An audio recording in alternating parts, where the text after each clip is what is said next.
The Evolving Leader is a series that shares insights into the never-ending journey of leadership and entrepreneurship. Join us as Three Pillar CEO David DeWolf talks with peers who have been instrumental in his own leadership journey.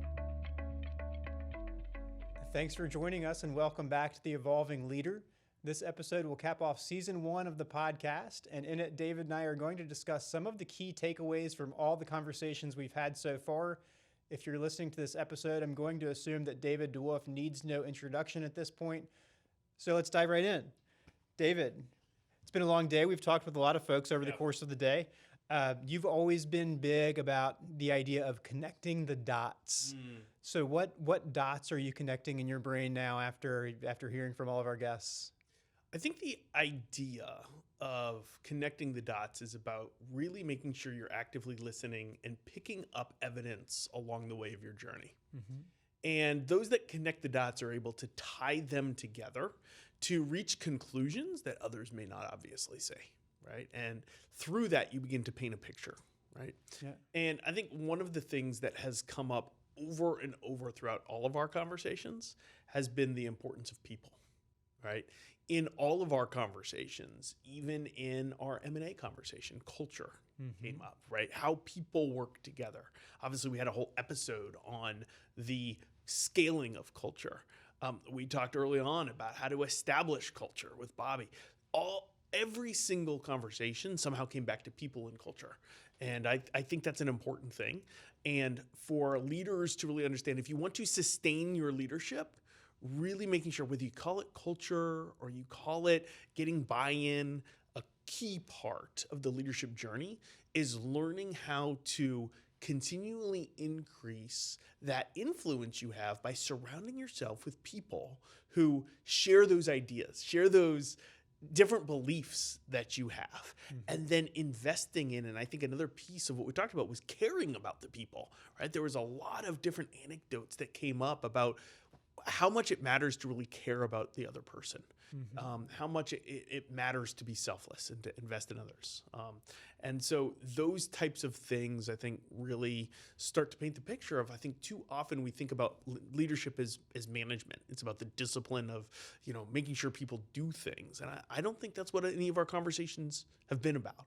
So that's definitely one kind of realization that has come to my mind. Yeah. I think another one that I heard from a lot of different guests, is as a leader or just, as an individual in a company, kind of the importance of being coachable and being able to accept feedback without getting offended. Right. We're all adults, right? Everybody is giving you constructive feedback with your best interests in mind. Yep. But I think probably, as you climb the corporate ladder, it gets easier and easier to shut that out, or to say, I'm the CEO. I've been able to do this, that, and the other. I know, and I think to your credit, that's not a trait that you have. And I think for any leader that hopes to evolve and hopes to grow into their role and continue to grow along with their company, I think that's a super important trait, and that they have. One of my favorite books, Will, is Good to Great. It's a great book about the difference between great organizations and good organizations. And you would think that the research would show that it's strategy and all these different things. What you wouldn't expect is one of the 5 core traits is this idea of level 5 leadership. And level 5 leadership is all about leaders who, yes, they possess certain innate leadership abilities that they've learned and honed over the years, and they're able to communicate and they're able to help drive vision and strategy. But the number one thing about level 5 leadership versus level 4 leadership is all about that humility. It's not all about them. It's about a greater good. And I think that matters. I think people really, really buy into what they believe in. They really buy into something that is bigger than themselves. And it's hard for it to be bigger than themselves if it's all about just another person, right? And so the leaders that try to get out of the way, the leaders that are there for their people, are there to serve, are really the leaders that I look up to. And I think you've seen a lot of those leaders throughout this season. Those are the people that I really look up to and believe can help to move an organization forward, because it's not about them. It's not about the selfishness. Yeah. And I remember you've told a story that I've heard a time or two from early in your career when you were handed, almost for the first time, I believe, a leadership position, and the advice that one of your mentors gave you. Can you share that? Yeah, I'll never forget. It was one of my very earliest mentors, was a man named John Fowler, and he was brilliant. And he took me under his wing. I'd been doing some consulting for him, and he ended up hiring me. And after a couple of years of working together, he trained me on a lot of different things. And he had helped the company that we had worked for sell this brand new, very large kind of premier engagement with a brand name, a household brand name. And he pulled me aside and he brought me in, and I thought that I was going to learn that I was going to be on his team in order to help him with this engagement. And that wouldn't have been a surprise to me because we had a great relationship. But he actually pulled me aside and he said, David, I actually want you to lead this engagement, and I'm going to be on your team. And I was like 2 years out of school, and I was really puzzled by that. And as I began to ask questions and dive in, he said, David, this isn't about me. This is about what's best for the engagement and the client and for the team. And he said, you have some amazing leadership capabilities. You're a better leader than I am. What you need is to have confidence that you can do it, but the humility to know that you don't know everything. And just like I'm taking a step back in order to allow you to thrive and become the best version of yourself, I need you to do the same thing for the people that you're going to lead through this engagement. And I would say that was probably one of the biggest breakthroughs in my career, right? Obviously, I've had several at 3 Pillar, but in my early career, to have somebody that invested so much in me and wasn't about himself and was willing to say, hey, yeah, I'm a great technologist, but you're a better leader, and I think you should be out front, and I'm here to support you. It was an amazing boost of confidence, but also really taught me the importance of putting the organization and the team first and foremost. So I've got a question for you about process, because I think everybody's kind of interested in, a lot of people have talked about your vision and how you see things 3-5 years into the future and can kind of drive people toward that. Yep. So if you're thinking, this is where I want to take 3 Pillar in 3 years, if you want to have a brainstorm, let's say, what's your process like for kind of taking that long view of things? Yeah. So I think there are a couple things. I think first and foremost, the way I'm wired is I'm a continual processor. It's probably the thing that drives people the most nuts about me, especially my wife, poor Teresa. I have a really hard time turning my brain off. And so I'm always turning things over and collecting these data points and turning them over and looking at them from different directions. And so that's always going on in the background. It's a background process. But I find that it's really important for 2 things. First of all, I have to give myself space and margin. So it's intentional. We talked in one of the episodes about my morning routine. And I have a very deliberate morning routine that sets me up for being able to do deep work and some deep thinking. And that deep thinking allows me to surface these background processes. And it can be about casting vision. It can be about navigating the strategy. It could be just solving a challenge in the day. But giving myself space and room at the point of the day when I'm at peak performance is really what matters. I don't do as well if I'm trying to do that in the evening or I'm trying to squeeze it in the afternoon. I know optimal performance for me is between 5 o'clock and 10:30 in the morning. Like, that's my time. And so I design my day very intentionally to be able to capture that period of time as much as possible. All right. And then I also create a process and a rhythm around when and how I do that for vision. And so I have these blocks of time, but literally twice a year, I purposely, in preparation for the launch of a new year and at the midpoint, take out all of the fundamental documents of 3 Pillar. That is our core ideology. That is our vision. That is our strategy. And I tweak them. I look, what did I learn in the last 6 months? What did I learn that I can apply? And how does this apply to those long-term things that are enduring in the business, but should always be evolved and tweaked? And I continually do that. And that gives me the rhythm to coming back and being intentional about making sure I'm doing my job, right? The CEO's job is to run 18 months ahead? How do I make sure I come back to that and I have a process in place that pushes me to not just get caught up in what's happening in the business, but to work on the business, not just in the business? And so that rhythm has been really good to me. And depends on how fast things are going, but about every 3 to 4 years, and it's accelerated here more recently, there becomes an impetus in one of those reviews to, you know what, here's a breakthrough. We need to add just one more thing. It's not just about a tweak of a word or navigating this or that. It's here's a brand new value proposition that we need to embed into what we're doing. And that helps to build that moat. It helps to build that competitive advantage in the market. Yeah. So let me step away from the company a little bit and just talk about you, Yep. you the person. As I mentioned in the intro to episode 1, you wear a lot of hats.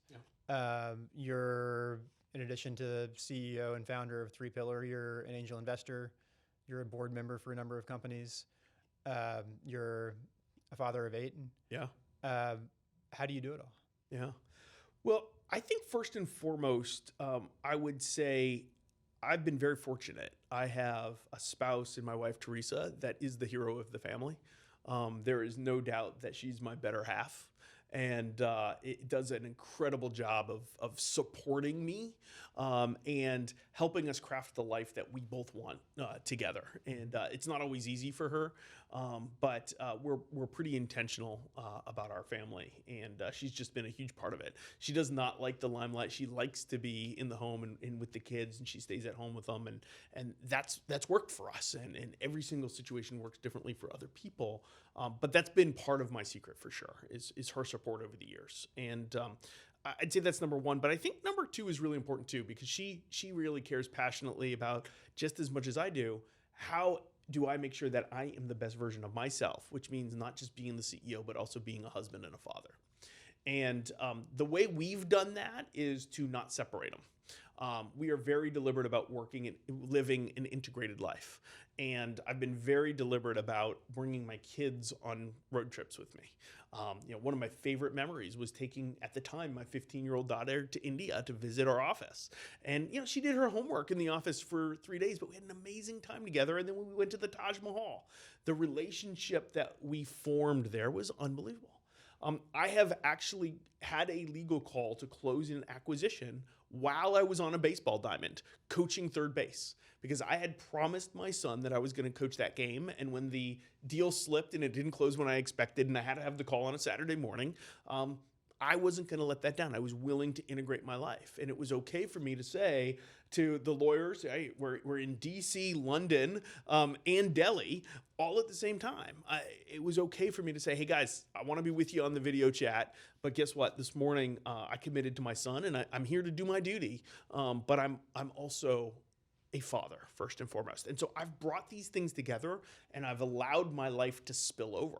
And then I look for very intentional moments where I can do these things together. Take the example of traveling with my daughter. It allowed me to be an incredible father, spend dedicated time, the plane ride together. Some of the experiences we had in India really helped my daughter in a lot of different ways, not only bond with me, but learn a lot of new things, see the world. At the same time, it gave me the ability to be away from home and not neglect my duties. And so I could be with our team members in India at that point in time, right? And so anytime I can find leverage like that, and where these different responsibilities come together, I will definitely make use of it. Yeah. And so where do you, personally and professionally, I guess, where do you see yourself in 5 years with all the various things that you have going on? Well, honestly, I hope that I'm still right here in this place. I tell people all the time that if you love what you do, you don't work a day in your life. Teresa makes fun of me because I don't have any hobbies. And my answer to that is I actually do. They just happen to pay me for my hobby. I love business. I love building teams and working with other people. And I love to invest in others so that together we can accomplish more than any one of us could on our own. And I love doing that at 3 Pillar. And so we really believe that, it's once in a lifetime that you have the opportunity to build a company that actually has the ability to win a sector of the market And we have happened to fall into that place where we have that ability. And so we have some big aspirations for Three Pillar, and really believe we have the ability to scale and to grow and to win a space. And I've been fortunate to find mentors and people that have helped me get to a place where I can do that and that I can live into that dream and that vision. And I continue to enjoy it every single day. And so I think I'll be at this place. I just think I'll be learning more and new lessons of leadership and continuing to evolve into a larger organization, a different organization. I think it's very possible that that's a public company at that point in time. That would be a new challenge for me. I've never run a public company. I've never worked in a public company except as a consultant. So that would be a new challenge for me. And so learning those things, stretching and growing and doing it with new people is a lot of fun for me. And I hope to continue to be doing that. I hope to be an incredible dad. I hope to get better at being a good husband. And I hope to continue to be able to invest in new leaders and entrepreneurs through those investments I make and kind of sharing the experiences and the failures I've had for their benefit. So hopefully they can become even greater leaders than I've become, just like those like Bobby who came before me have done for me. And when you're talking about investing, what kind of investments or what kind of companies are you looking to invest in? Yeah. So, a lot of the investing that I do is in early stage technology companies, right? I'm in the digital technology space. And so that's what I know. And I really believe in investing in what you know. But honestly, what's more important than that to me is the leaders themselves.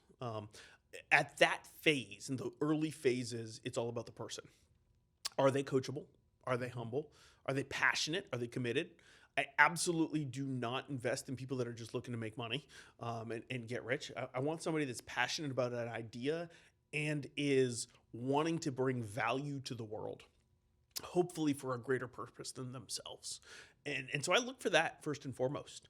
I think you also have to look for markets, what markets can sustain it. Obviously, the idea itself matters, but the reality is most ideas are wrong when they start out. And so the idea has to have enough traction, but also enough room to pivot, right? It comes back to that concept of humble confidence that we talked about. You've got to have a leader who has the emotional intelligence to know their own weaknesses, has the commitment to the vision, but is humble enough to learn and to navigate. Yeah, very nice. Well, so we've shared a bunch of stories over the course of the podcast. I can tell your voice is fading just a little bit, so I'm going to take some stress off you, and I'm going to share a story about your leadership that's made a big impact on my life. And there are people that know elements of this story, but I haven't told. I've never told it this way, I would say. Okay. So, we talked with Bobby about kind of where I was in my career when the company I worked for, Point About, was acquired by Three Pillar. Right. And I was on my second act, I would say, in my career. I worked in book publishing up in New York for a number of years. Had a small hand in a few startups that didn't really pan out. I moved to DC because it was closer to home. I always liked it. To me, it was a nice mix of New York and North Carolina, where I'm from.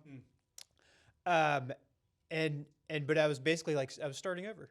And so I had worn a number of hats at Point About, the company that Three Pillar acquired. And I had been at Three Pillar for a few years when I got a note from you one day that said, hey, I've just been at this platform conference, and I heard a guy named Cliff Ravenscraft talk, and he talked about the potential of podcasts. Yeah. And there are 200 million English language blogs in the world, but only 250,000 podcasts. And I want to take all this talent that you have with multimedia and bundle it up, and I want you to take this podcast idea and run with it. And for context, I didn't feel like I had great multimedia skills at the time. I was willing to do a lot of things, and so I got to do a lot of things. Some of the things that I did with you early on were video production. Totally. And we had a Canon camera in-house, a DSLR. And the first few times we used it, I couldn't even figure out how to focus it. I was looking through the viewfinder and you were in focus, but I didn't know that you had to press down on the shutter button to get you to focus. So anyway, I got this email. I'm like, what is he talking about? Multimedia skills. And it was also, I was also going through a bit of a challenging time personally. One of my good friends was a guy named Drew Youngblood. I'd known him since I was 3 years old. We grew up going to church together. We went to middle school together, high school together, college together. Great guy. he could walk in this room and start talking to a column and talk for 30 minutes. Wow. And he, naturally came by some issues with chemical dependencies. Okay. And I had a front row seat to a lot of his, kind of demise, right? Right. It ultimately ended up costing him his life. Yeah. But so this kind of coincided with the time that you charged me with taking on this podcast. And so over the course of kind of prepping for this, I've looked back at some dates. And so I was riding in Jamie Whitaker's car down I-66 when I got a call from my dad on February 17th, 2014, letting me know that Drew had passed away. Wow. I was supposed to talk with a guy named Jonathan Vihar from the Center for Creative Leadership later on that day for it would have been our first external podcast interview. Very first outside guest. Wow. And I got back in the studio, and I was in shock. I was getting texts and calls from high school friends and everybody, wanting to talk about what had happened with Drew. And I was trying to do this podcast interview, and we had a pretty elaborate setup, kind of like this, and our mics were running into a mixing board. And long story short, I could hear Jonathan over the headphones, but I couldn't get his sound to come through the mixing board. I was like, I'm sorry, man. I don't know what's going on with the setup, but I can't do this today. He, of course, didn't know anything that was going on. He could not have been nicer and more gracious. He was like, don't worry about it. Let me know when you can do it. And when tomorrow are you available? I will do it with you. And so I ended up interviewing him the next day, February 18th. Okay. February 20th was Drew's funeral. Wow. I was able to go back and trace the dates from seeing I'd been to a UNC Duke game that night. Alan Stein Jr. will be sorry to hear that UNC won that game. And the next day, February 21st, our first episode, which was the interview with Jonathan Vihar, went live. Okay. And so there are a couple nuggets that I want to pull out. And I know that's kind of a long-winded story. But so one is that, I think for leaders, having the ability to see potential in people that they don't see themselves is such a key part of what leadership really is. Interesting. And it made a huge impact on my life. The Innovation Engine podcast is the name of the podcast. It's still going. Yep. Jennifer Ives hosts it. One of your colleagues at Three Pillar, one of my former colleagues. So go give it a listen. But it was one of the true joys of my professional life to host it. Yep. So that's one thing, kind of seeing talent that people don't see themselves. And then also, I think seeing people as seeing the best in people, right? Mm-hmm. And that was something that I struggled with sometimes when I was in a leadership role. You're thinking like, gosh, why isn't so-and-so doing this or doing that or whatever? And not really giving them like the benefit of the doubt. Mm-hmm. And so you've talked a lot about seeing the people that are behind, the things that we're doing, right? And so anyway, I wanted to share that and to say thank you and to hopefully put a personal touch on on kind of like the importance of this and why we're here today. Yeah. Caring about people and really seeing people for who they are and their gifts and talents, right? So many times we get caught up in what we think about ourselves, what we've heard from the world. We lose sight of what we're great at, right? And I think you always had a couple of those characteristics, right? You had this sense for media and production. You had this natural curiosity to figure out how words and communication resonates with people and the listener. And then you also had this passion for it. You were incredible. You still are at just driving and doing exceptional work, right? The fact that here we are talking about the first episode and Jonathan was on that podcast, like the speakers and the thought leaders and the experts and the leaders that you attracted to that podcast as it was getting off the ground before it even had any brand recognition was amazing. And you did it all yourself. And I think you're right? I think that's something we very touched on, very small with Bobby. One of Bobby's great gifts is this gut instinct, right? Bobby was the one that introduced me to Jamie. She was on an earlier episode. Yeah. Really, right, and she was right out of school. And he told me this one's going to be special, right? I think you're right. I think great leaders see that potential. It's that human spirit. They see that human capability, and then they know how to surround people with others that can help them be successful. Yeah. Well, so we're coming up on time. There's something that's been kind of like in my back all day. And this is not going to work that well for people that are just listening to the podcast, but for people that are watching, they may be able to see. I'm not sure if we can get the cameras on this. There's been an elephant in the room the entire day, and I think we need to address it. What is the elephant? There is another podcast that's called The Evolving Leader. Ah. Yeah. I've actually listened to some episodes. Okay. It's fantastic. Is it? And I think if people like this, they should listen to that one. Yeah, I listened to one yesterday with a sports psychologist. Okay. Who has worked with the British Olympic team, rowing team, track team, and so anyway, if you've made it this far with us and are looking for something to pass the time until hopefully we're back with season 2, go check out the other Evolving Leader podcast. And hopefully we'll see you soon. I love it. That's great. What we want is more great leaders, principled leaders, authentic leaders in the world. Any way you can drink that up, I think that's what we need. So more of it is better. Absolutely. Well, David, it's been a really fun day, a fun 10 episodes, and thanks so much for joining us. It's been great. Thanks. Thanks again for tuning in to this episode of The Evolving Leader. If you liked what you heard, please give us a 5-star rating, a glowing review, and a share on whichever social media networks you call home.